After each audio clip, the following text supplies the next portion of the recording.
Welcome back to another technical deep dive here in the debug zone. Today we're tackling a big question and breaking it down with insights from other users. Hopefully this clears up some misconceptions and helps you get the answer you need.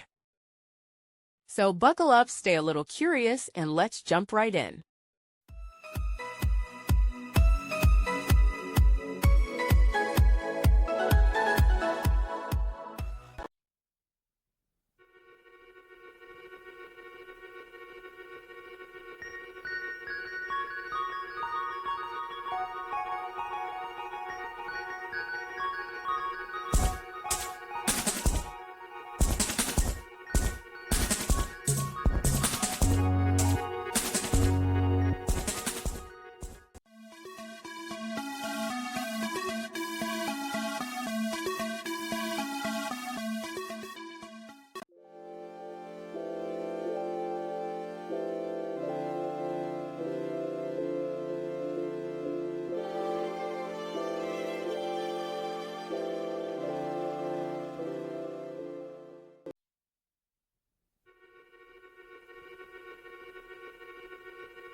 And that's a wrap.